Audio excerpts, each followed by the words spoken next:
Hello, welcome to Convergent Dialogues. This is Xavier Bonilla.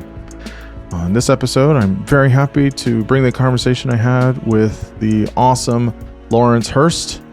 Laurence is Professor of Evolutionary Genetics in the Milner Centre for Evolution at the University of Bath in the United Kingdom. He has his DPhil in Zoology from Oxford University, and his research interests cover a broad span of evolution, genetics, genomics, and just the way genes work and how they evolve. He's the author of the latest book, The Imperfection of Evolution, The Science of Why We Aren't and Can't Be Perfect. It is such a great book. I've read a lot of books on evolution. It's hard to say new things sometimes about evolution. And this was just great. It was great because it looks at many of the ways in which evolution just doesn't get things right for us, which is true for a lot of things. So we talk about many topics: mutation, selection, adaptation, DNA and waste, large and small populations, sickle cell anemia, embryology, gene editing and CRISPR, and many, many other topics. His book is really detailed. It's really rich with information, and so is the conversation. I really love the deep dive that he went into all of these topics. You do this for a long enough time, you have these conversations, it does start to kind of feel a little bit of the same. And this was just really rich with novel information, and I really got a lot out of it. And he's very kind and very brilliant. So it was a big honor to talk with him. As always, you can find this conversation and all other conversations at convergingdialogues.substack.com. I'm also on YouTube. So get over there, subscribe, share with your friends. And now I bring you Laurence Hurst. I am here with Laurence Hurst. Laurence, thanks so much for coming on the podcast. I'm very much looking forward to chatting with you. It's my pleasure to be here today. Yeah, so you have written a truly wonderful and unique book.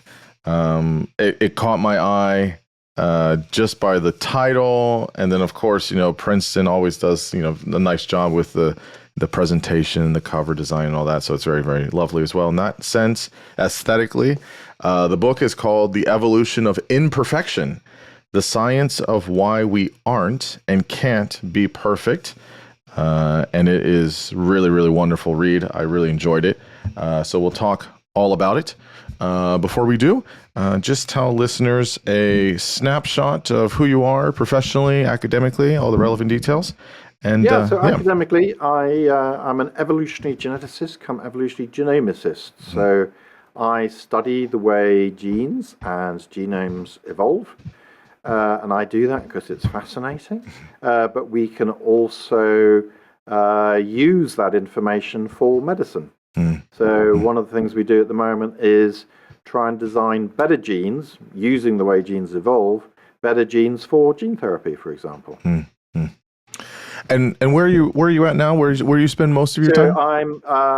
I'm at the Milner Centre for Evolution at the University of Bath in very beautiful Bath, UK. Yeah, as I was telling you, I have been to Bath, and it is lovely. It is quite lovely. So you are fortunate to get to have your day job in the lovely city of Bath in the United Kingdom. That's wonderful. Okay, so in terms of the book, so I guess how did you? I mean, obviously you're doing this work, but I guess in terms of figuring out the book and how you wanted to organize it and things like that, how did you come to this idea of imperfection and the evolutionary lens for that? How did you, I guess, come on to sort of the theme and then many of the big stuff that you put in the book? Well, it's a really great question, but because it gets right to the heart of the premise of the book. And the premise, to some extent, comes from a little bit of frustration on my part, in that whenever you hear evolution discussed, even, on British radio and what have you, or amongst some colleagues who aren't evolutionary, there's so many misapprehensions, you could say, about the process. It looks like a really simple process, but it isn't. We do think we got a very good, clear understanding of the core of the process, so Darwinian natural selection. And that was taught to me as a very young kid. When the trees weren't black in the 19th century in the UK because of industrial pollution, that created the conditions for black moths to increase in frequency compared to their white relatives within the same species. This is the classic story of the pepper moth. And when I first heard this story, I thought that was very nice, very easy, but utterly obvious. And there lies our sort of core understanding of the evolutionary process. But is that everything? And so the premise of the book is, if it isn't everything, then, and we really want to understand the evolutionary process, and indeed put what it is to be human in a bigger context as well, then it's by looking at the cases where the simple explanation seems to not obviously get it right. So, for example, in the last 20 years or so, we've been getting out a lot of genomes, but we also know an awful lot about, we can go into preserved eggs, for example, of humans and look at those now. And so here's a couple of really odd observations. Observation one, when we look in human eggs or very early fertilized embryos, it is of the order of about half of them have the wrong number of chromosomes and die instantaneously. Now, if selection is the only thing that's going on, and it is simply a perfecting process, then why have we got half of our eggs dying straight away? Also, in the last 10 years, we've been able to get out the mutation rate of lots of species. If you sequence mum, sequence dad, sequence the kids, you can do a spot the difference competition. You can work out what the mutation rate is. It sounds easy. In practice, it isn't. But we've been able to do that now for a good number of species. And it turns out, when you do this, that humans are actually far from being the top of the Christmas tree, so to speak. We actually have the highest mutation rate. There's one fungus I worked on which has got a higher one, but that's weird. But of non-weird organisms, it's got the highest that we know about. And mutations are harmful. Why do we have genetic diseases? It's because if DNA mutates, it's either utterly irrelevant or it's harmful, typically most of the time. Occasional ones are advantageous. But, organisms are well-functioning machines. There's a very general body of theory which says that selection will always favour a low mutation rate, because most of the time all you do by mutating is make more disease, as it were. So why do we have such a high mutation rate? And then when you look at our genome itself, our genome is incredibly bloated. So one of the problems also that I was working on most recently is the problem of stop codons. This is a very micro problem, you might say. So when we make a transcript, an RNA transcript, so DNA makes RNA, makes proteins, at the end of that transcript there's a sign which says stop. You can think of it as literally a sort of stop sign for cars. It goes red.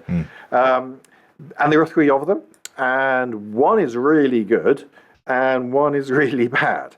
And in the rest of life, more or less, what we see is the really good one is overused and preserved. And you go to humans and you find the really good one is actually avoided, and it's the worst one that is overused and preserved. Why? What on earth is going on there? So the premise of the book really is that we've got, in the last 20 years or so, a whole series of observations of genetic systems in particular that go, there's something missing. If you take that, that lovely image of evolution, that if you think of an image, or your listeners can do this, take the word evolution, put it into Google image search. What pops out is various flavors of this one image. It's called the March of Progress. And I think everybody probably knows this. On the left, there's the knuckle walking chimp, and then gradually you have something that looks a bit less chimp-like, a bit more human-like standing up, until you get to the far right of this picture, and there you have humans standing up.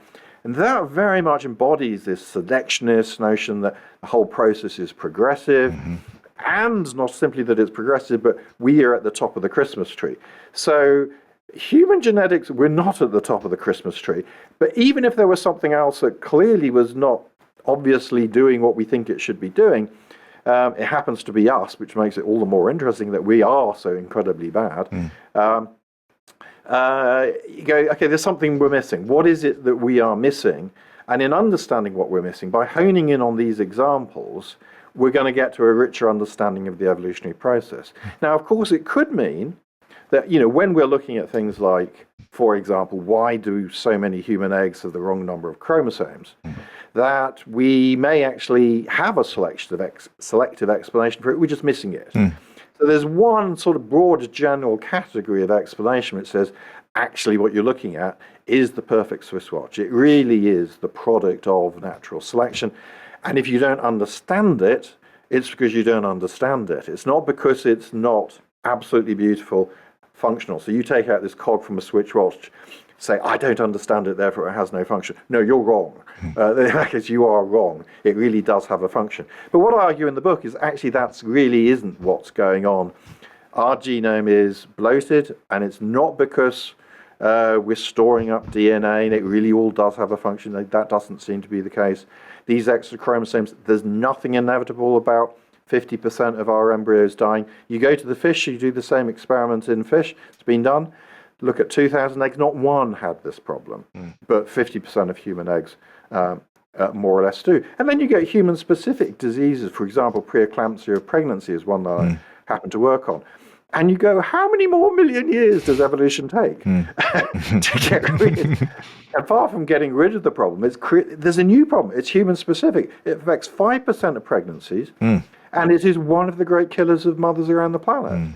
The chance any mother, before the modern age, the chance any mother would die in childbirth is about 1%. And we know that from before 1800 or so, there's very good data, and go globally.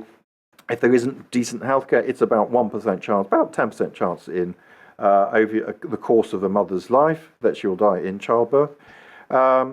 And in order, the deaths are because of bleeding after giving birth, preeclampsia, and infection. And there's a sort of lowish rate in which the child actually just simply gets stuck coming out of the birth canal as well. And you go, compare that number, that 1% that we humans have as a risk of dying during childbirth. Compare that. Forbes produced this lovely list the other day of the most dangerous jobs in America. And the most dangerous jobs in America don't come close to childbirth. Well, that's quite the parallel. I think it was being a roofer was the most dangerous. Yeah. Fall off a roof, you typically die. Yeah. But, it was an order of magnitude lower than the most dangerous, which is actually giving birth to children. In America, in the UK at the moment, the best estimates, the probability of dying in childbirth now with modern healthcare is 0.01%, not 1%. It's gone down 2 orders of magnitude. But you go, evolution. Yeah. This is a perfecting process. Why preeclampsia? Why so much maternal death? Why so many embryos dying? Why does our genome look so appallingly rubbish? Yeah. You don't have to go there if you don't want to. And this will be what I'm saying. But to me, when I've read this stuff, I've heard stuff about the human eye and a few other things too. Literally what you're laying out in so many ways is the case for why we don't have an intelligent designer. Because even if an intelligent designer wanted to use the tool of evolution, let's say, it's not very good, is it? Like, it doesn't make any sense. We have a designer. The designer's an absolute masochist. Right, exactly. Why inflict all Right, pain exactly. and horror? Right. So that's I'm half serious, half joking there, but this is very, very interesting. Okay, tell us this one thing. We can do a little bit of an overview here, but you mentioned this thing in the book, which I thought was interesting and pull out here, is you talk about the difference between mutation being random, but selection having a directional filter acting on that variation. So you can talk about where adaptation fits in here. Adaptation. The word is adaptation. Yeah. Obviously, you can talk about Fisher's model here too. But tell us about this difference here. I think some people get that confused. This is really key. In fact, one of the you asked me before, what was the motivation for the book? In part, the motivation is because I hear so commonly misunderstandings of even the core evolutionary process. So let's be clear on what this core evolutionary process is. I remember I heard somebody saying, I don't buy evolution because no monkey has ever given birth to a human. And you go, yeah, but that's not our model. Yeah, that's right. For example, that would be one. But let's get really clear what the process is. So we mutate all the time. So you and I and all the listeners have been born with between 10 and 100 mutations somewhere in our DNA. These are errors. They come either in mum or in dad, into their DNA, we inherit them. Mostly it's dad for interesting reasons, but yes, these are random errors that occur somewhere in our DNA. They are not directed in the sense that an organism is facing a challenge. So let's go back to this pepper moth, for example. Yeah. So the trees weren't black and the moths were white. They were originally nicely adapted to the white bark on the trees. Now, was it the case? Do we think it could ever be the case that when the trees go black, there's some process by which something works out, right, the trees are black, therefore we need to change the gene for color. And we're only going to change the gene for color, and we're going to make it black. We're going to make this change to make it black. That would be a very highly directed mutation. That is not how evolution works. Everything we know about the mutational processes, what it does, it just simply happens. And you throw out this cloud of mutations, most of which are harmful, some of which are nearly no effect or no effect, and the occasional ones will be advantageous. So the same series of moths who were there white with a black background, they'll have mutated genes for glucose. They'll have been mutating genes for their lipid metabolism. They'll have mutated bits of their DNA that do absolutely nothing. They'll have done all of this. But many of these mutations are simply going to kill them, and that we know. So many mutations cause childhood cancers, and they just die, and so on and so forth. So lots of these mutations are happening all the time. No sense of direction about them. Here's my problem, I'm going to mutate the gene. That's not what happened. Instead, there's a cloud. You can think of it as a cloud of mutations. Now, when an organism isn't well adapted to its environment, what that does is open up a world, as it were, where some of these mutations could actually be beneficial to the bearer of that mutation. So most mutations are going to harm you. You're basically tweaking a well-functioning machine. You know, you go to the engine of my car, you randomly tweak it, you're going to make the engine of my car worse. Very, very occasionally, you might make it better. And if the environment has changed, there's a decent chance that some mutation somewhere may then be advantageous. So yeah, the white moths would have been mutating absolutely everything. And by chance, in this random cloud of mutations, there would have been one that made the individual a little bit blacker, a little bit better camouflaged. And because it's better camouflaged, there's then this second component that kicks in. So mutation is just generating variation, generates a cloud of stuff. It's out of that cloud of stuff that the selection then works and goes, oh, actually, some individuals here are better off than others because of the variety that they have, because of their genes. They're better off than others. And what that means is that they will leave more offspring, and better can be better at surviving or more fertile. So two things could survive to the same extent, but one is more fertile than the other. Most of the time what we think is going on, it's you're better at surviving. And in the case of the moths, for example, the birds don't eat the moths as much if they are well camouflaged as if they're not. So that is a highly, highly filtering process. Mutation itself is not. Mutation just generates a cloud. Out of the cloud, selection then picks stuff. Now, there are other senses in which mutation is not 100% random. So if you look in bacteria, for example, we know that the mutation rate is different in genes to out of genes. And that's because they have repair enzymes, and those repair enzymes follow on the process of working on a gene, and so the gene itself has a slightly lower mutation rate than the intergenic stuff, the less important DNA. So you do get effects like that, but it's still not targeted. It's just slightly changing the rate. And there's quite a lot of discussion about when the rate can change, but there's no sense in which the rate changes, but only for a certain gene to achieve a certain end. So that's the real dislocation that you have to think about. Are the mutations ever coming about to achieve a certain end that somehow some organism has worked out, I really need to mutate that gene because, you know, I've moved from a glucose-rich environment to a fructose-rich environment. I'm going to have to change just my glucose gene so it can process fructose. No, we never see that. So it's not theory. People have gone on look. What are these mutations? If I move a bacteria to a new environment, do they just change the genes that are going to enable them to adapt to that environment? And do they change them in just the way that will allow them to adapt to the environment? No and no. This we now know. again, because we can do lots and lots of lovely sequencing, so we know much more now. In the last 20 years or so, we know much more about this mutational process. On the selection side of things, you explained that very nicely. I guess on the selection side, where does the extended phenotype, I'm borrowing Dawkins here, where does that come into play here on the selection based on how you're seeing things out in the environment? The original simple model that we'd have would be something like the moth. Yeah, so it is the moth that's a little bit black, where the backgrounds are black, survives a little bit better. It has a mutation which enables that. Now, there's an assumption that if it isn't a mutation, if it isn't in the DNA, then it's irrelevant. It's not going to be part of the evolutionary process to a first approximation, and it spreads. And there the mutation is affecting what we call the phenotype. So being black or being white is the phenotype. The genetic makeup to make you white or black is the genotype. But not everything is quite as simple as that. So if you think, for example, about a bird building a nest, or if you think about a spider building its web. Now, the spider's web is not the spider. It is the spider's web. So there is a phenotype, but it doesn't belong to the body of the organism.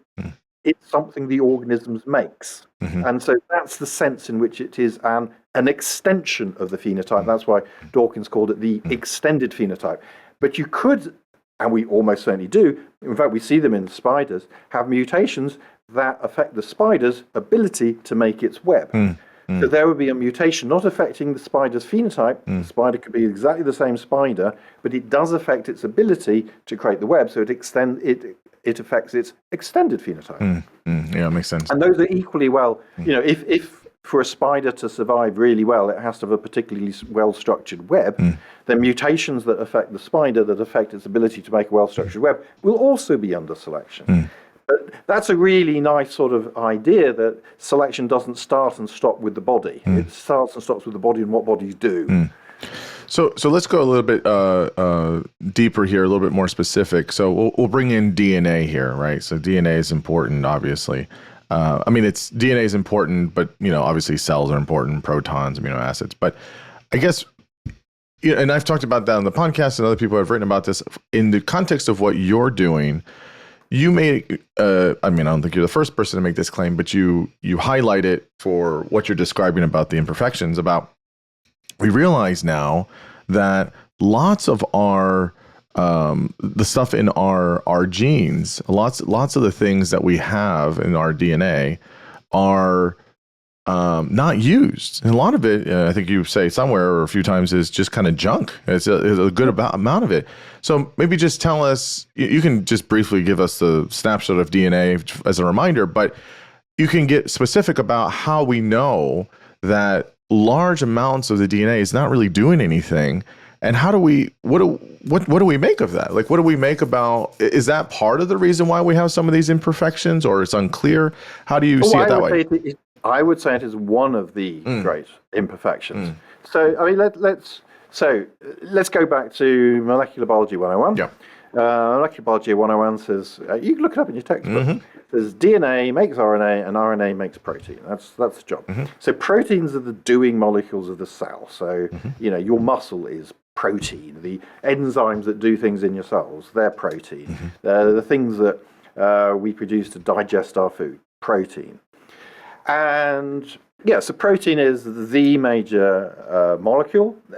And the reason DNA isn't itself important. DNA is only important because of its effects on phenotype, and those effects on phenotype are largely owing to it making protein. If you don't make the right protein at the right time, or if you make too much of it, or if you have a mutation that actually makes the protein not the right protein, so it could be a deletion, an insertion, it could be a translocation, things like that, right? Yeah. Change of amino acids, and then the chromosomes themselves can have effects as well, translocations being an example of that. So it's what the DNA does. Just simply having DNA sitting in the test tube would not be in and of itself, that's an interesting phenomenon.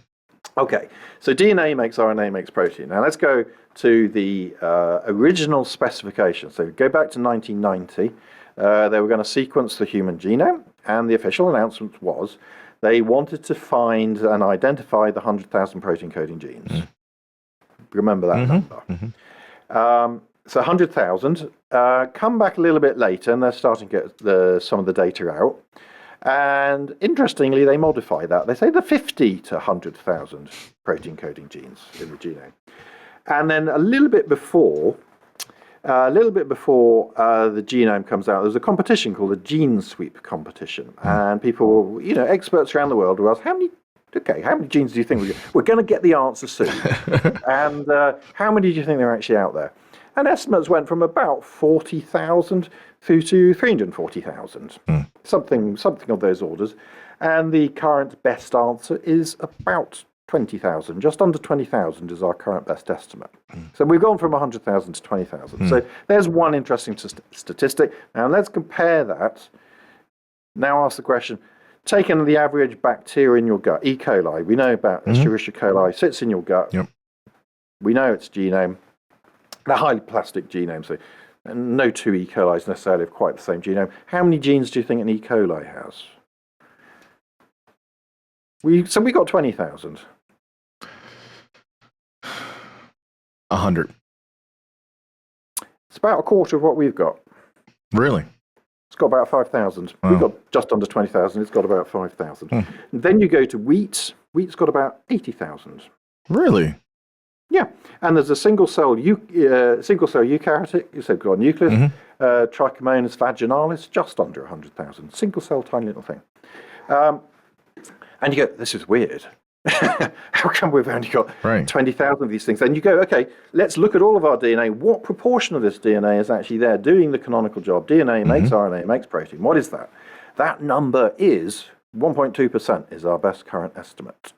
So yeah, we got very few protein coding genes. 1.2% of our DNA is actually doing that particular job. And now go to E. coli and ask, okay, they've got 4,000, 5,000 genes. What proportion of their DNA is protein coding? And it's 85%. So can you see this immediate stark contrast? And actually, if you go to yeast, it's not a bacterial thing. If you go to our lovely laboratory yeast, very nicely behaved genome, again, it's about 80% or so of their DNA is coding for protein. So then the obvious question, what's the rest? Yeah. In us, what is the rest of that stuff? And well, we get things like HIV. These are endogenous retroviruses. It's a retrovirus. So the funny thing about retroviruses, they can go and insert back into DNA of the host. The people infected with HIV it goes and sits in their own DNA, inserts in, which is why really curing HIV is very, very difficult, because it often inserts in the DNA and then hides away somewhere. And so the particle itself may not be there, but it's sitting in the DNA. And if it does that in the germline of mum or dad, there it can be inserted as a brand new bit of DNA. And we know this has happened because 8% of our DNA is old endogenous retrovirus. It just sits there as old virus. And that's not even the big player. The big player are old transposable elements, old jumping genes. They're 40, 50% of our DNA. And they just sit there decaying away, and we sort of pack them away into unwanted bits of the genome, as it were. So most of our DNA, most of the time, has to be packed away tightly, because if you actually didn't have our chromosomes packed away tightly, there isn't actually enough space in our cells to have all that DNA unwound. So we actually pack it up tightly, and we put it off to the periphery of the nucleus to make sure it doesn't actually get expressed. So if we're not using so much of it, why doesn't our body just get rid of it somehow? Or well, there is your challenge, because if you take the perfectionist view of evolution, that's the obvious thing. And let's put that more formally. So you have an insertion. It's sitting in your DNA, and it's new. So it can be a new mutation. So when we think about mutations, we're not just thinking about single base pair changes, but an endogenous retrovirus that is inserted into your DNA, or a transposable element that's jumping about. We're actually all born with, by the way, probably about one new transposable element jump somewhere in our DNA. They're still doing it. Not particularly actively, but they are doing it. There's a thing called L1, which is still jumping about. We haven't completely got it. And it's parasitic. It's a bit of parasitic DNA, basically. So your question is this. We can put it this way. Imagine you've been born, you have a brand new insertion of this thing. Yep. Now, some of the time, and this we know, it's going to do something awful, which it will insert into the middle of a gene. That's an important gene. You die. That mutation goes nowhere. Yep.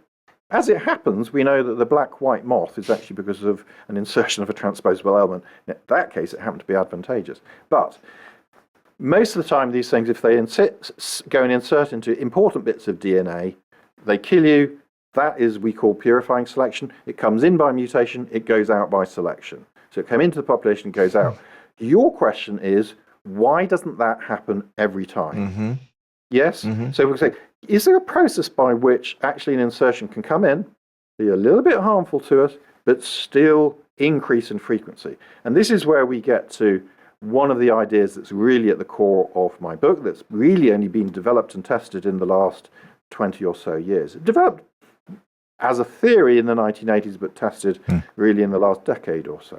And so that's the question we're asking. So let's suppose we have a transposable element, just for the sake of argument. It's increased the total amount of DNA we've got. It's inserted somewhere in our DNA, but it's not causing a genetic disease. Yeah, it's just inserted into a load of rubbish DNA. It's increased slightly the costs of copying DNA. Yeah. Because it's a good kilobase long or something of DNA. We don't need it. It's not doing us any good whatsoever. It is harming us slightly.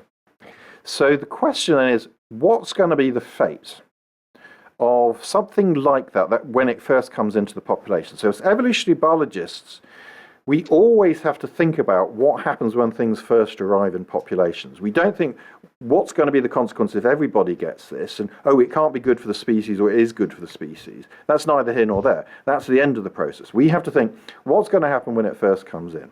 Now, if selection is the only force, because this thing is slightly harmful, it should go out of the population. And that's sort of the question you're asking. Why didn't that happen? Why didn't we get rid of this bit of DNA? Or is there some use for it we just can't see yet? Nope. I actually work on the re-recruitment of these things. Oh, okay. But because they can end up being useful, but evolution can't go, let's keep this just in case it's going to be useful in the future. It's not like me with my garage. I'm forever putting. I might need that later. Maybe. I'm useless at getting rid of old screws. Who knows? There's a little bit of old wood here. I'll use that for something. Evolution. Evolution just simply cannot do that. It can't go, there's an asteroid going to crash in a couple of million years' time. Why don't we take on a trait that's going to be good for surviving asteroids? Yeah, that's not what's going to happen. So the real novelty here is Ota, Japanese population geneticist. She developed the theory to say what's going to happen with these things, slightly harmful to us, and it could be a mutation in our protein. It's just a little bit, the protein's not, it's fine. It's just not quite as good as it should be, but it's fine. It's just a little bit worse. And she said, okay, now to think about this problem, you have to think in terms of dust. And what she means by this, or gases diffusing, but let's talk about dust. So you know that sight when the sun is coming through the window, and suddenly you can see dust particles in the room. Yep. What are the dust particles doing? They're not all going down. They're dancing about. They're going up, they're bobbling about, they're going up, they're going down, and they're just diffusing about. And what she said is when we want to think about mutations that are a little bit harmful to us, we have to think about that. And so they come in and they dance about. I call it bobbling. We call it, the technical name is drift. They just drift about. I like to call it bobbling. So they're bobbling up, they're bobbling down. Now, those dust particles, in principle, should all end up on the floor because they're slightly dense. And that's the same as your presumption. Because they're a little bit harmful to us, because they're not much use, why don't we get rid of them? That's the same as the dust particle being a little bit dense and settling on the floor. And she says, yeah. That can happen, and it will happen quite a lot of the time. That's the average effect of gravity or selection. There's actually very big similarities between these two processes. So on the average, gravity will drag dust particles down to the floor.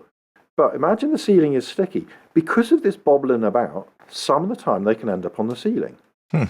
And it's the nature of the population genetic process that getting to the ceiling means everybody's got it. And at this point, okay, end of this process. Yeah, there's no population genetical process or evolution genetic process which goes, okay, you've suddenly got to the ceiling, now go somewhere else. Or if you get to the floor, you can't bounce back up again. So she adopts a load of theory, diffusion theory with absorbing boundaries. The absorbing boundaries means if you hit the ceiling, if you hit the floor, game over.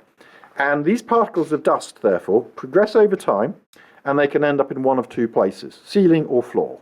And that's the same as a mutation. It either gets out of the population or everybody gets it. Those are your two fates. The first approximation is what she's saying.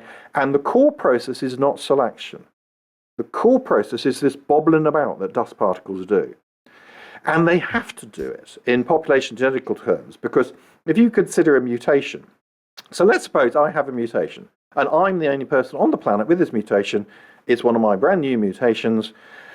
Now, on the average, I'm going to have two kids. I actually have two kids, but on the average, I'm going to have two kids. Now, because of the laws of Mendelian segregation, a quarter of the time, both of those kids could have this mutation. A quarter of the time, neither will, and it's immediately come in and it's immediately gone out of the population.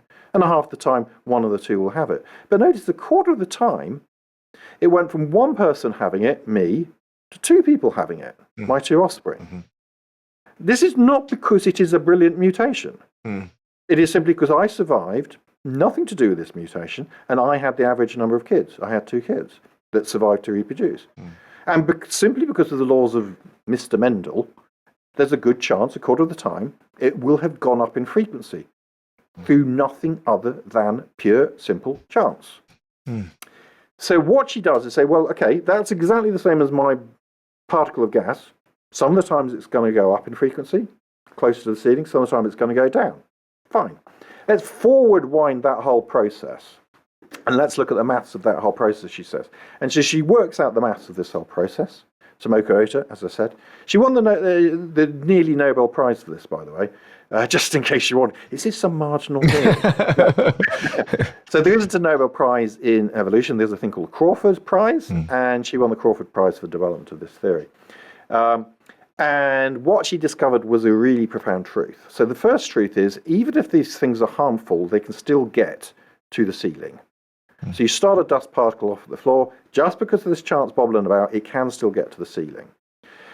And so that's the first truth. Now, if you think about that, that is very profound, because it says that here's something that's happened in evolution, and it's harmful to you, but it's gone from rare to common. And that's the evolutionary process, things going rare to common, and it's gone from rare to common, not because it was brilliant for you. In fact, it's harmful to you, but it's managed to do it because selection wasn't efficient enough to get rid of it. And that is profound. That is profound, yes. So there's our first truth, that because of these random processes, things that are actually harmful to you can still nonetheless go from rare to common. The second profound truth, which is the one that we've really been latching onto, because it makes a lovely set of predictions, is she says, actually there's something else rather obvious here. This is going to be more important if the room has a low ceiling. And in population genetical terms, so if you start out near the floor, because mutations start out rare, they start out near the floor of our evolutionary room, as it were, it's a couple of lucky bobbles to get to the ceiling if the ceiling is quite low.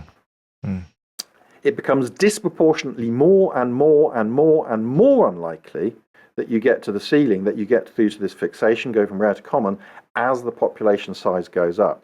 Now, what that means, and this is why I put so much focus on this in the book, what that means is we have a very general expectation that a transposable element inserts into DNA in our genome causes a tiny fitness effect.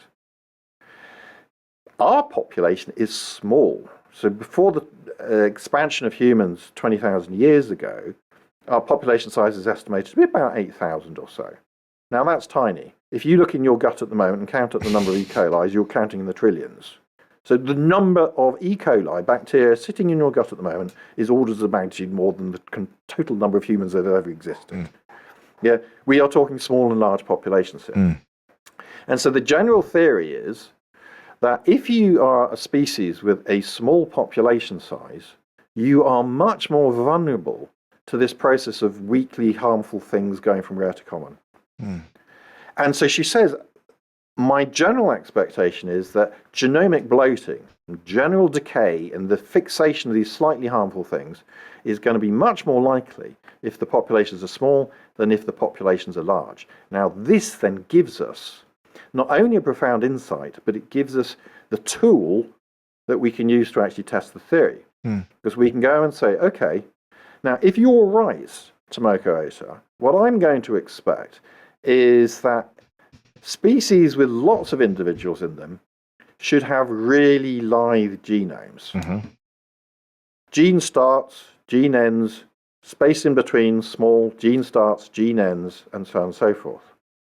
Whereas if you are a species with a small population size, like us, like elephants, like whales, but also even mice, you might not think of mouse as being a particularly big thing, but on evolutionary scales, mice are pretty damn big. And so what we can now do is we can try and estimate the population sizes of lots of species, and we can test the idea, because we also now have the genomes of these species.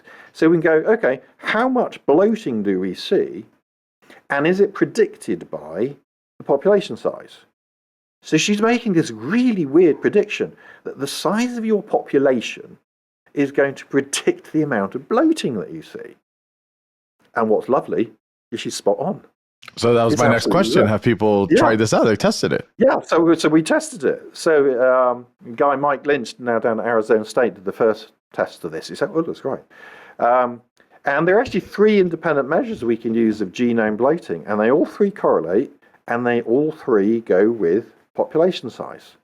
So, for example, our genes are really quite complicated things, that whereas bacterial ones aren't. So a bacterial one just goes start, end, translate. Ours go make a bit of RNA, and we have to cut out apparently pretty useless bits, stitch them back together again, and the size of those bits in between is one measure of genome bloating. These are things called introns. The protein coding bits are called the exons, which I always think is the wrong way around. But anyway, the introns are stuff we have to snip out of our RNAs, then specified in the DNA, specified in the RNA. We have to cut them out. And so you're going to ask, what is the average size of this apparently not very useful bit of DNA, which makes RNA, which we have to get rid of, we have to cut it out before we make the protein. So, turns out, the best predictor of the size of your introns is your population size. If you have a small population, you have big introns like us. If you have a large population, you have tiny introns, if any at all. The next variable is the number of introns. Turns out that goes with population size as well. And then there's also what is the size of the space between the genes. So you can see these are 3 independent measures: density of introns, size of introns, and the amount of intergenic DNA as well, the stuff between the genes. And that also goes with population size. So our genes, you can think of them sort of as train stations on a train track, and it's a big long distance between them. You go to yeast, and it's not like that at all. It's much more like the Paris Metro. You've been to Paris? they have metro stations very close to each other. Yes, they do.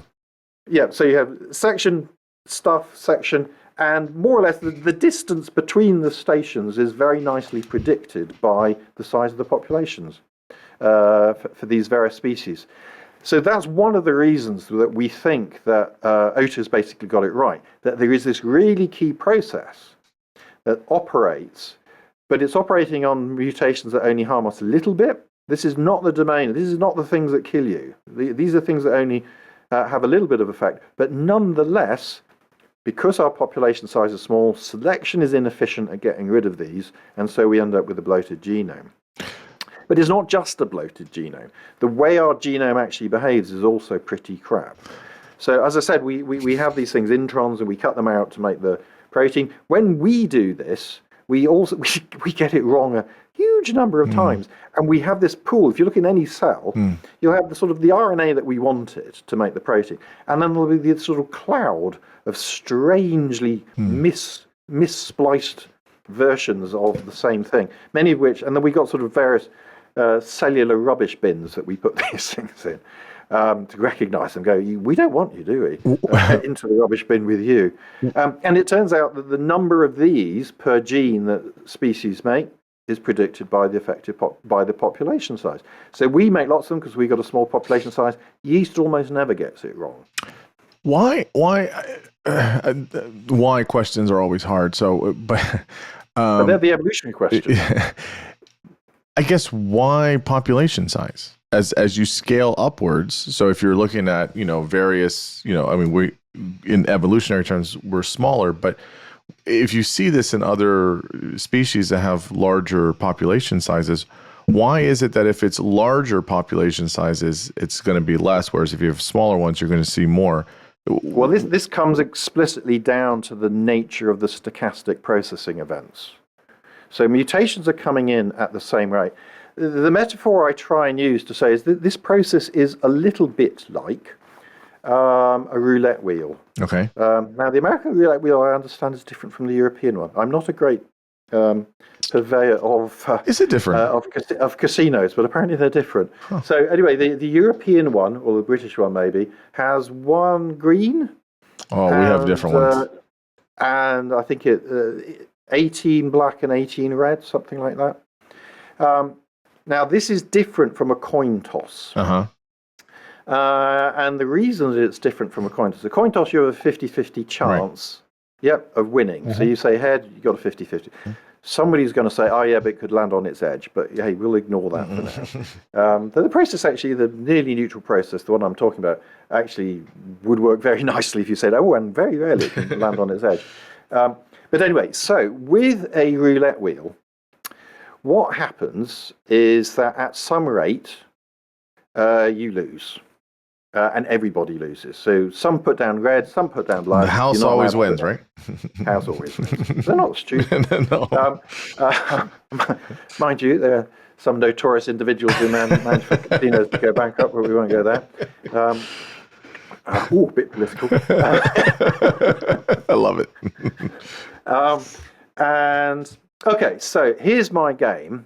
I'm not going to start us off with just $1.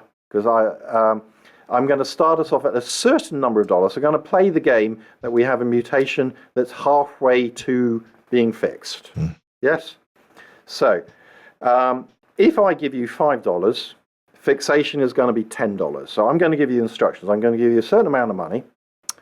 And your game ends when you get to double it, $10, or if you lose everything, you go to 0. Yeah, that's the end of the game. And I'm going to start you with 5, 50, 500, 5,000. And this is my analog of population size. Yes? Yeah, so $10 ending is a small population size. It's a small few lucky jumps that you have to take to get to your end product, as it were. And this is the same as a mutation going from some frequency of about 50% up to everybody having it. And that's evolution, yeah? When everybody gets it, that's the difference in our DNA between species 1 and species 2. So it's come in, we're going to play the game from 50-50 because it makes the maths easier, amongst other things. But it works out overall more generally. Okay, so if it is the case that we were playing a coin toss game, can you see something rather interesting? And that is that it doesn't matter whether you start at 5, 50, 500, 5,000, or any arbitrary number, that the chance of getting to double your money is exactly the same as the chance of losing everything if you start at 50-50. Yeah, so you're throwing coin toss, you're starting with $5, you're up to $6. Another coin toss, you're down to 5 again. You keep tossing, and this is our bobbling. We're going up and down and up and down. You end at either 10 or 0, that's our fixation process. You either get the mutation's getting lost, you've gone to 0, or it's gone to a species difference, you've gone to 10. That's our game. Yep. And if it is the case that it is precisely 50-50 and you start at 50-50, then you're as likely to double as you are to go out of the game. And the consequence of this is you're now playing what's called the neutral model of evolution, that the chance of going up is exactly the same as the chance of going down. And it turns out, therefore, that actually in this game, population size doesn't matter because the rate at which new mutations come in, the rate at which things play this game, is exactly balanced by your chance of getting through to fixation. But in my different game, in Ota's game, it's slightly different because we're not playing a coin toss, we are playing the roulette wheel. and once in every occasional turn, nobody wins. And that means that if I say any turn I'm going to bet on black, what is my chance of winning? Well, it's not quite 50-50. It's just under 50-50. And this is my analog of I'm a slightly harmful mutation and a dust particle. On the average, I'm going to go down. Yes, I'm going to go down in frequency. And so if I start on 5, on the average, I actually lose, on the average. But some of the time, I start with $5. I put my money on black. Black comes up. Ooh, I get my money back, and I'm now on $6. Next round, throw the roulette wheel. Maybe I do black again, and black comes up. I'm up to $7. So you ask the question, what is the chance? If I started with $5 and I bet, what's the chance that I'm going to get through to my $10 end game? If it's a $10 end game, it's a little bit under 50-50. So remember, if we were coin tossing, it was 50-50.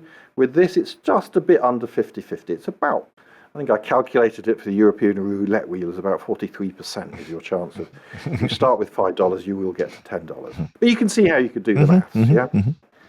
So now let us start, not at $5, but at 50.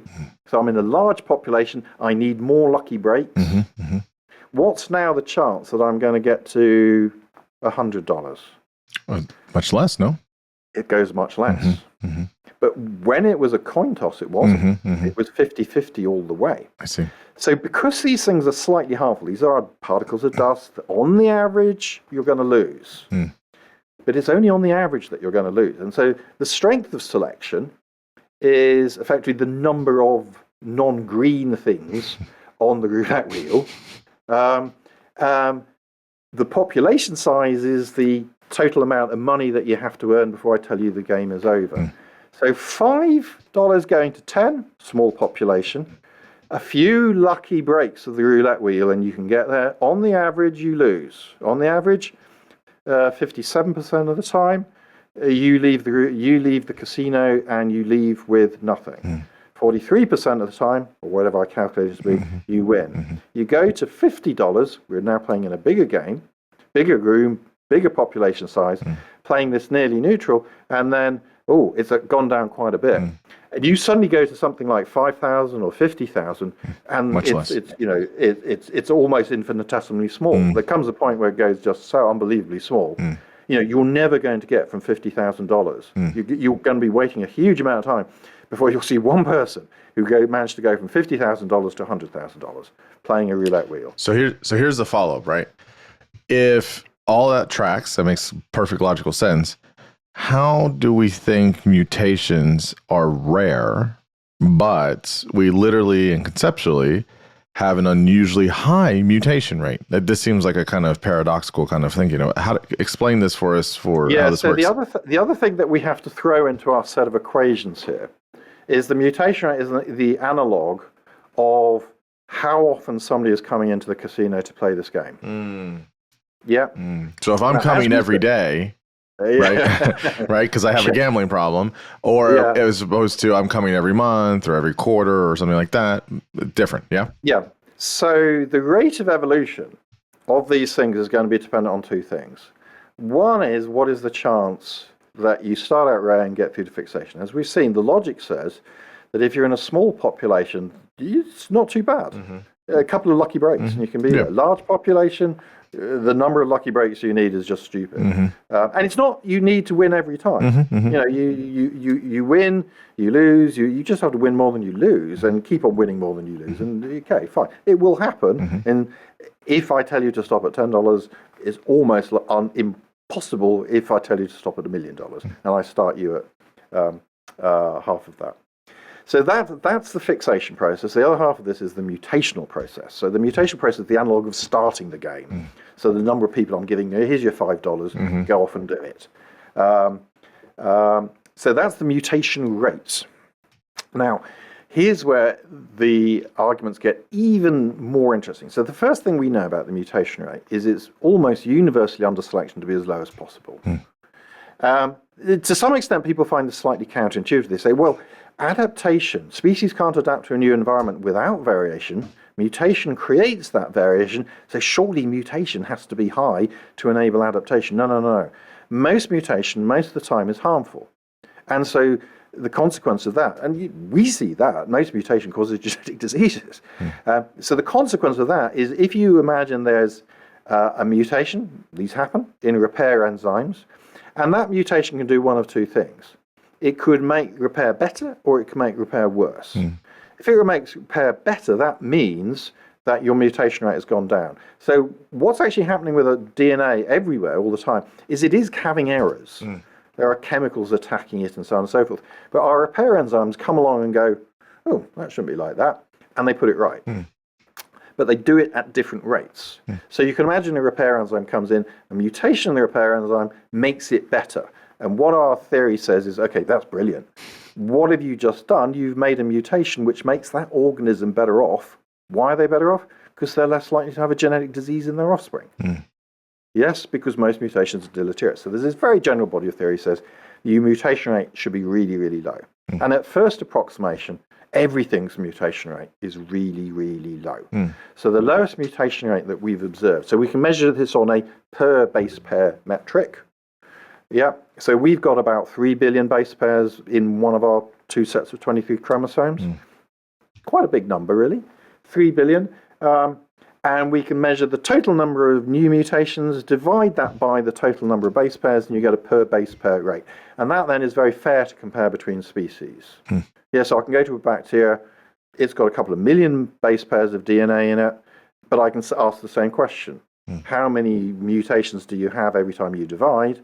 And divide that number by the total amount of DNA that you've got. So the lowest number we see is in a single cell eukaryote called paramecium, a little ciliate thing, very pretty. And that's of the order of 10 to the minus 11 mutations per base pair per generation. This is stunningly, stunningly low rate. Yes. So if you think mutations are there to enable adaptation, then please explain why the rate is 10 to the minus 11. Now, our rate is 10 to the minus 8. Now, that's still very low. Now, what that says is, if I want to find a new mutation in your DNA, one, I'm going to have to sequence about 100 million base pairs of mum or dad's DNA to find one, new mutation. So, yes, we have the highest, 10 to the minus 8. The lowest is 10 to the minus 11. So all of these numbers are low. They're very, very low. And the reason they're low is because if you then ask the question, what happens to a repair enzyme that has a mutation that makes that mutation rate go lower, that's selectively advantageous because your offspring are less likely to have a genetic disease. They're less likely to have harmful mutations because most mutations, most of the time, are harmful. So that logic is very clear. There are very funny positions in parameter space where mutation rates can go up, but for the most part, no. But then this is where Otis logic comes in again. Because you go, okay, so you're at this point where your mutation rate is really, really low. Now, what happens if you had a mutation in a repair enzyme and it had a little effect? Well, we're back in, so it slightly increases your mutation rate. Well, we're back playing the same game. We're back in the domain of a slightly harmful mutation. The slightly harmful mutation in this case is in a repair enzyme that makes you have slightly more mutations. And so what her theory also says is that actually what we expect is that selection isn't going to be as good at getting rid of those mutations, the ones that make you have a higher mutation rate, if your population size is small. It can do it, and it can do it very effectively and very efficiently if your population size is large. And so here's another prediction that comes out of this so-called nearly neutral. It's called nearly neutral because it's neutral would mean that's the 50-50 game, the coin toss game. The nearly neutral, you're playing the roulette wheel game. It's not quite, it's having a slight effect on you. Your chance of winning is slightly under 50-50. And so what this theory says is, okay, if we look at things with small population sizes, they should be having high mutation rates per base pair. If we look at things with massive population sizes, they should be having low rates per base pair. That's the prediction. And in the last 5 or so years, with the advances in sequencing, we've been able to test this. And it's spot on. So it turns out that, yes, we are one of the smallest population sizes on the plot. So imagine this plot. population size on the x-axis, mutation rate on the y-axis, what you'll see is a lovely negative trend. So that 10 to the minus, so bacteria are playing at 10 to the minus 10. This species of Paramecium, massive population size, 10 to the minus 11. Insects and things like that sort of playing somewhere between us and your average bacteria, 10 to the minus 9s. And we're playing at 10 to the minus 8. So all of us, we think, are under selection to keep the mutation rate down. We can't because our population size is too small.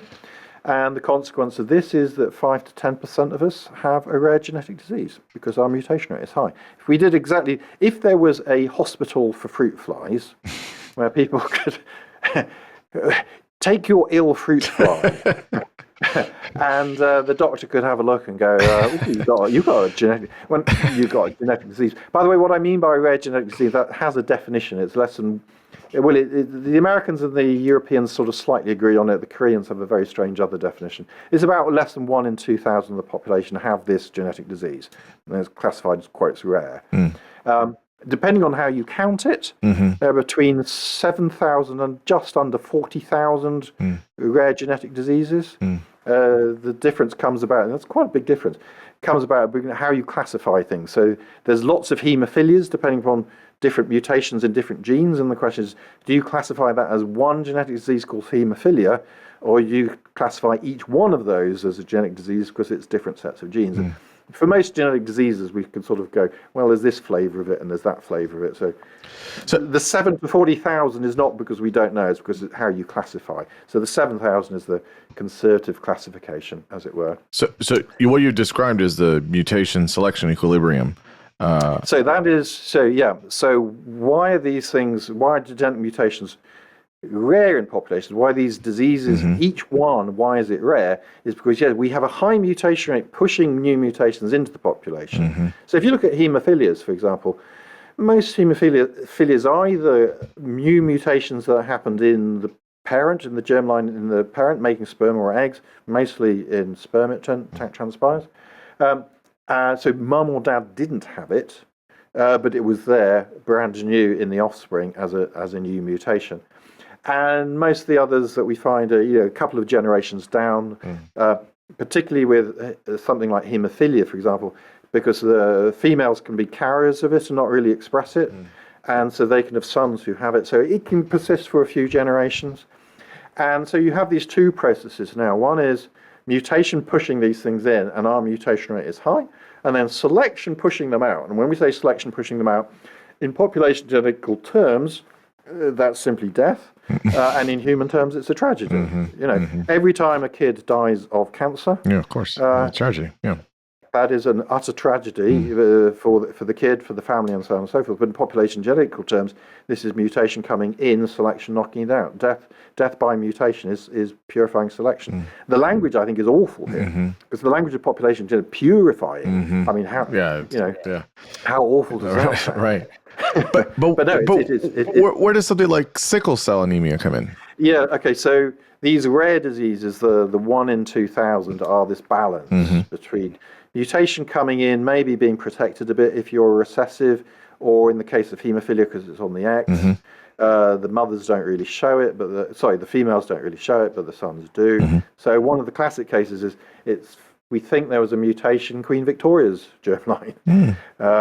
She had some daughters who had what we think is a new mutation, and they were fine. But one of her sons had it, and he died of hemophilia. Age 32, did very well actually to survive through 32. The average age of surviving with hemophilia at around that time was about 10, 11. Now those are rare. We have this balance between mutation coming in. I said we're all born with 50 to 100 mutations, something like that, selection kicking them out. There are some other funny processes, and sickle cell anemia is way too common. So if you look in sub-Saharan Africa and Uganda, Angola, it's been quite well measured there, 1 to 3% of the population have sickle cell anemia. This is way too common. This isn't mutation selection equilibrium. Mutation rate is nothing like that, high enough. So we looked at the mutation rate of the particular site. So it's always the same particular variant. It looks as though it only really occurred once, we think.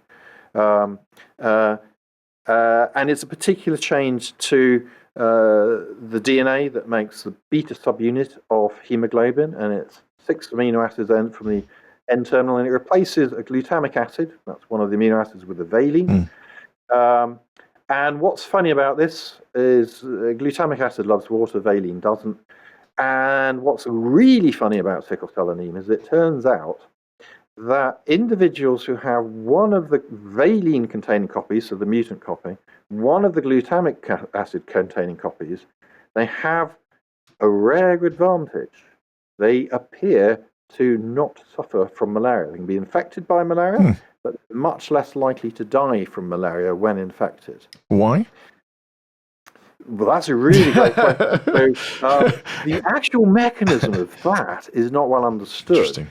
But it does appear that the heterozygotes have some difference in the way their red blood cells handle carbon monoxide.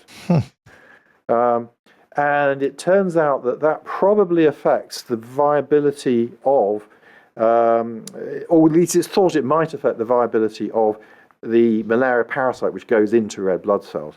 It's still why the heterozygotes have this advantage is not 100% sure, but I discuss it in the book. There's some evidence that it's to do with carbon monoxide metabolism. What seems better understood is what happens simply because of Mendelian segregation. So you have this idea that one valine copy, one glutamic acid copy, and brilliant in sub-Saharan Africa because you're now much more resistant to malaria. And this we know. I mean, you can. The original demonstration of this was following kids from birth through to 5 years old or so, and asking how many of them are still alive. And it turns out if you were heterozygote, you had a very high chance of still being alive. Whereas if you were valine, or glutamic acid varieties, you didn't do so well. So the glutamic acid, that would be me, because I have no ancestry as far as I'm aware in sub-Saharan Africa. And that's most of the rest of the planet as well. And that's just normal hemoglobin, as you might say. The other one, the valine version, that's sickle cell disease. So if you have the two copies that are the valine, and we know what's going on there quite well. So it turns out when the oxygen tension gets quite low, what happens is hemoglobin sort of opens up its wings, you might say. And the beta subunits are the wings. It opens up, and these valines then get exposed. But because valine doesn't like water, what happens is that the hemoglobin molecules like that now bind to each other rather than just simply letting the water in. So you get long strings of this hemoglobin, and it punctures the two sides of the red blood cells, and that makes them sickle. So when you look down a microscope, you actually see the sickling shape because the red cells have been punctured. Is that where the name comes from, I guess? Yeah. Oh, interesting. When you look down the microscope at patients with sickle cell anemia, if it's under slightly low oxygen tension, the cells actually make a sickle shape. Wow, interesting. So what we have there is a strange case. It's called heterozygous advantage or overdominance. But basically the idea is the very best in the population, because they're resistant to malaria, and the survival data up to 5 indicates this is the case, they have an advantage. Now, because of the nature of Mendelian genetics, everybody cannot be a heterozygote. We can't all have one of one and one of the other. We can't all be valine on one and glutamic on the acid. So you take the two survivors, for example. One's got glutamic acid on one chromosome, valine on the other. One's got glutamic acid on one, one's got valine on the other. You make them together, and a quarter of their progeny will have sickle cell disease. So because the heterozygotes are so common, because they have this defense against malaria, it means that they keep on pushing out individuals with sickle cell anemia. And that's why they're at rates of 1 to 3%. And it's why also in America that you can have a blood test. I don't know if it's law that you have to see if you both are heterozygotes. Yeah, interesting. It's deeply fascinating. Yeah, it's one of those things where it's like, yeah, why we see this, and there's always certain exceptions here. So, okay, so tell us about what I thought was, I find this research fascinating, is embryos. Embryology is terribly fascinating. So in the book, you talk about it. You have a nice good chapter in there. Question here is, why are so many embryos, you mentioned this in the beginning, genetically poor to begin with, And I think maybe highlight from your vantage point. I mean, I think some people know this, but from your vantage point, how dangerous pregnancy and labor can be. I think people It's sometimes, I astonishing. know it's very common and things like that, and I don't want to be a downer here, but I mean, there's risk. And you can also talk about placental related issues here as well. And Yeah. yeah. So yeah, as we said right at the beginning, there's something funny about human embryology that the first eggs getting fertilized, the fertilized embryo, about numbers differ. Some say 20 to 40, some say 40 to 60. There's one estimate that from some mothers it's as high as 70% have the wrong number of chromosomes. Because they have the wrong number of chromosomes, these embryos die almost straight away. Now, listeners may well know that there are individuals born who've got the wrong number of chromosomes. So the classic here is Down syndrome. That's 3 copies of chromosome 21. Most embryos with 3 copies of 21 die in utero. We also know when we look at these, there's individuals with 1 copy of chromosome 1 or 3 copies of chromosome 1 of 2 or 3 of 2. We see all of these, but the only ones that survive, so we've got 22 non-sex chromosomes in X and Y. We see all of those in these very early embryos, but they all die, except for few of the chromosome 21s, the Down syndrome kids, and there's also 2 other rare ones, which is chromosome 16 and 80, Patau and Edwards syndrome. They all die within the first year. Nothing modern medicine can do for those. Nowadays, Down kids can be kept alive. It used to be the case, and if you look in sub-Saharan Africa, they don't survive beyond 5. But now they can. Now they survive. Very nice kids they are too. Notoriously friendly, very loving, very loving kids.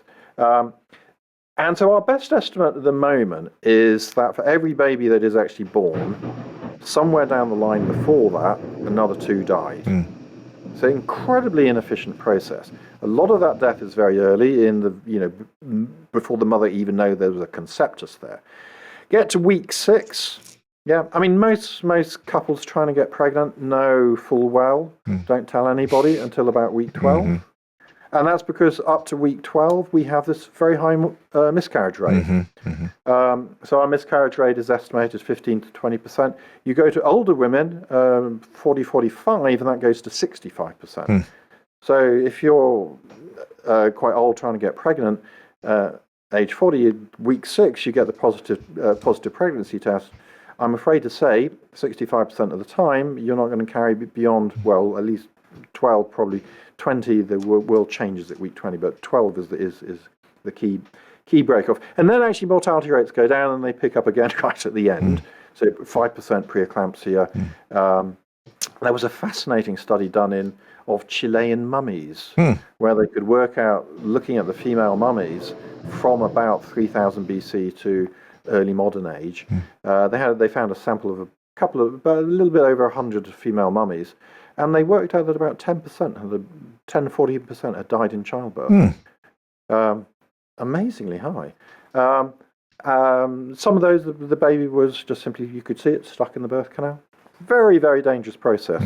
But yeah, the real enigma is, I think, well, there's a couple. So the early miscarriage rates are way too high. They're very high. No other primate shows rates that high. At least my reading, I couldn't find any. And this 50% rate for wrong number of chromosomes for humans is quite high. So if you look at the literature, what you find is that it's actually well described in every other mammal. And there's a sort of rule it goes by, and it's about 1% per chromosome. So pigs have 18 we got 23 just as a benchmark. 23 in each set, so 46 overall. Pigs have 18, and their rate is about 18% of the embryos have the wrong number of chromosomes. Mice have 20 chromosomes, and about 20% of their embryos have the wrong number of chromosomes. Cows have 30, and yeah, guessed it, 30% of their embryos have the wrong number of chromosomes. And these things we often know because big farming interest, obviously. So now go to fish, 0, go to amphibians, 0. And chickens, it's about 0.04% per chromosome, we think. So what on earth is going on? Why do mammals have this? Well, The current best theory says it's something to do with something called reproductive compensation, and it's intimately hardwired into the way mammals make babies. So let's not think about a mammal, let's think instead about a kiwi. So the kiwi bird, I picked the kiwi because it's sort of an extreme of a distribution.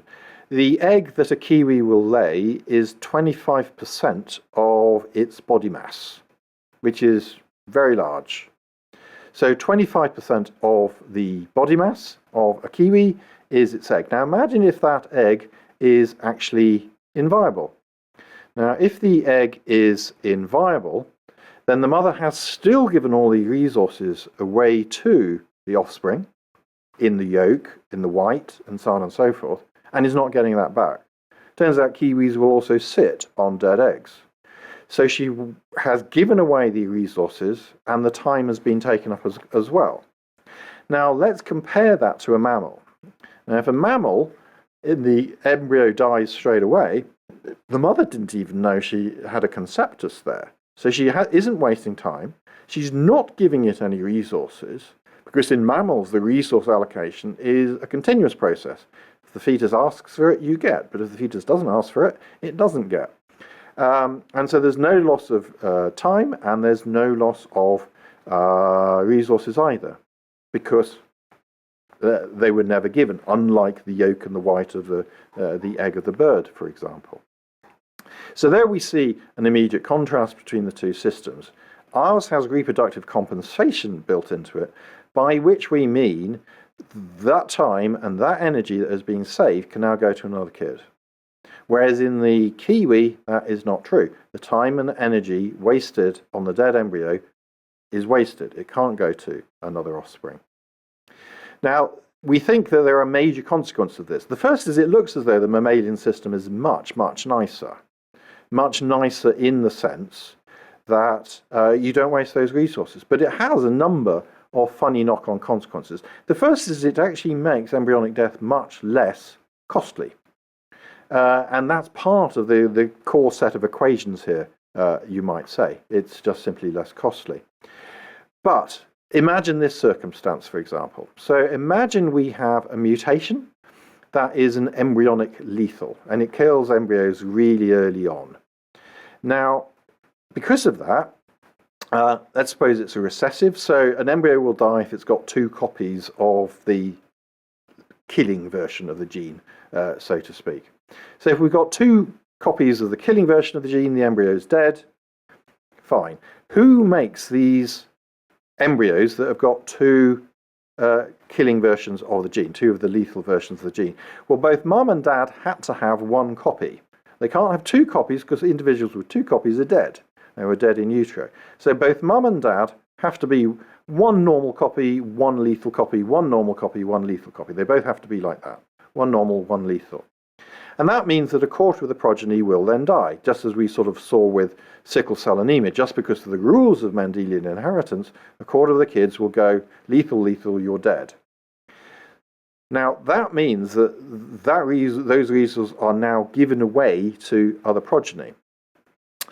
Who are the other progeny of these parents? Well, a third of the time, they're going to be wild type, normal, for want of a better word. But 2/3 of the time, they'll be heterozygotes.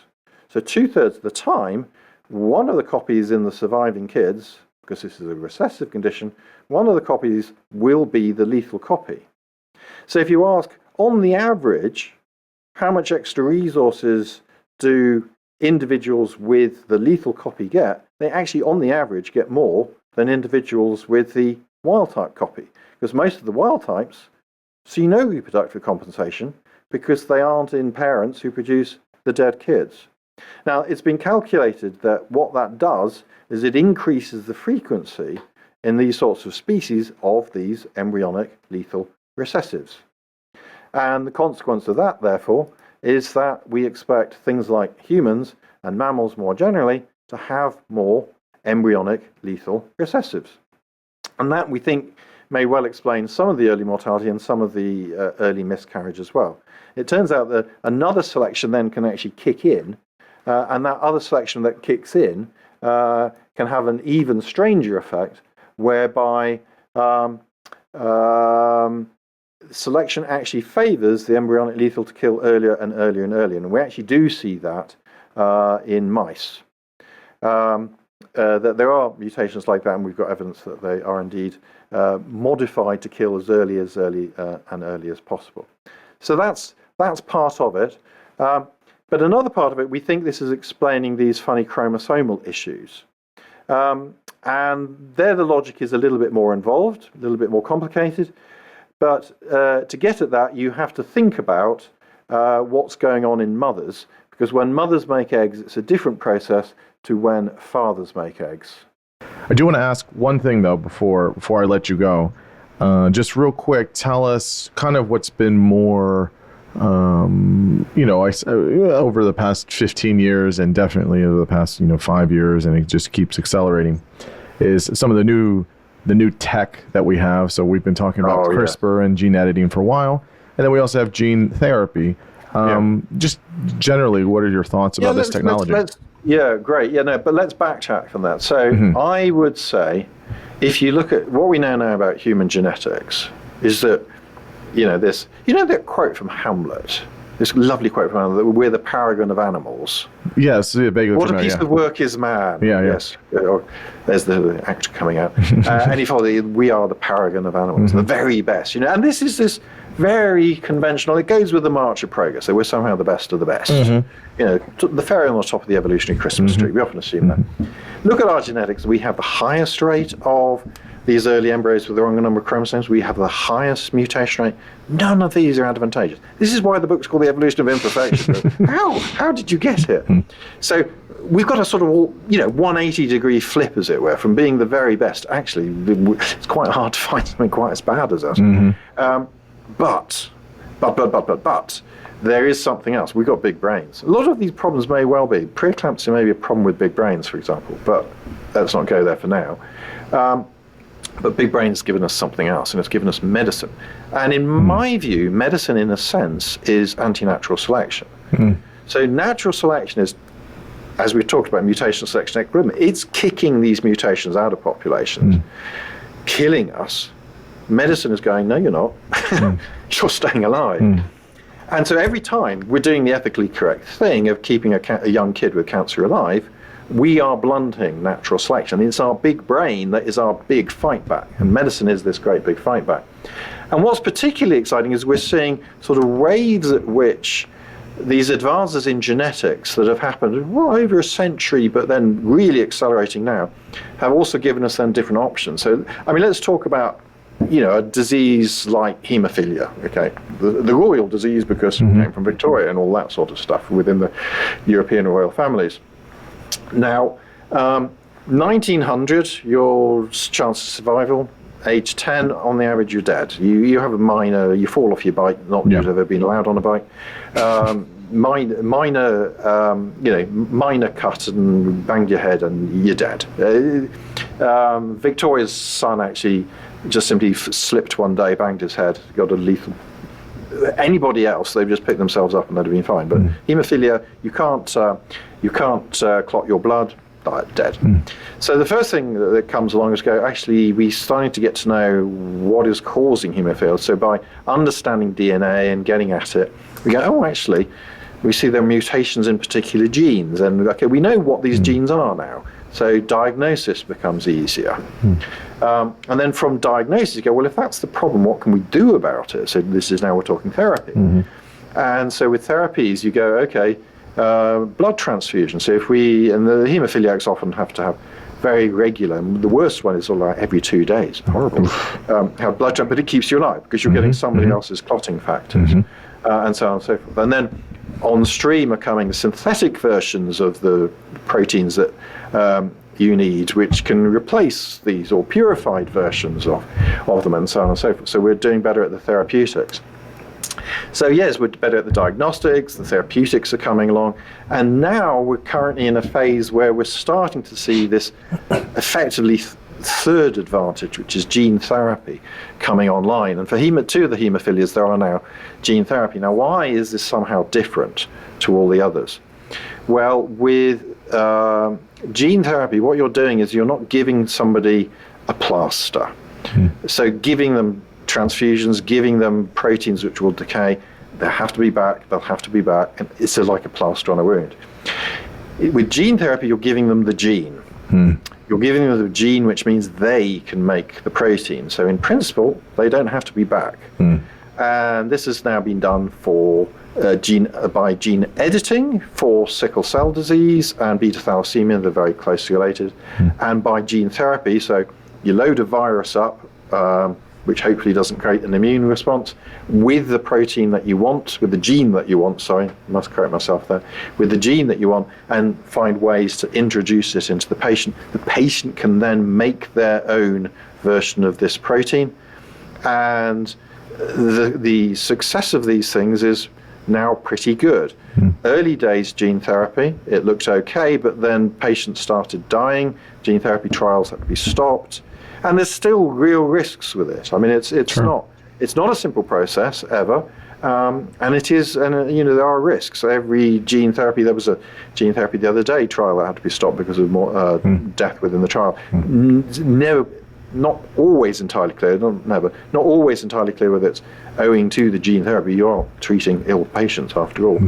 But yeah, so this is the new, and then the next one down the line, in some regards, is the most contentious of them all, because with the same technology. Notice what we're doing here with sickle cell disease, with beta thalassemia, with hemophilias, is we're giving the patient a version of the gene. They are making the protein.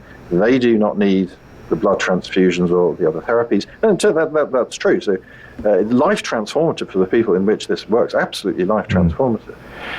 But then the next phase is, notice what we've done here is we've given the patient the gene therapy, but the patient's offspring will still have the mutated versions of the gene, potentially, if they transmit them. With IVF, you can make sure you go, okay, well, we'll only take the embryos that don't have it, but that's highly contentious. Some versions of that are in fact illegal in the UK, but legal in America, who knows why. But in principle, they could transmit the mutation to the offspring, because you haven't done anything about the cells that make sperm and the cells that make egg. You may have taken out, in the case of sickle cell disease, for example, you take out the bone marrow, you do the gene edit in the lab, you put it back into the bone marrow. Yeah, but it's nothing to do with eggs and sperm. So the offspring can still get it. So the next one, which is the really contentious one, for which there's currently a moratorium, is you go into early embryos and you edit or do gene therapy on the early embryos. So this was done in China by a rather notorious Dr. He, who thought he was going to get the Nobel Prize, but ended up in prison instead. And in that case, he had a father who had HIV and a mother who didn't.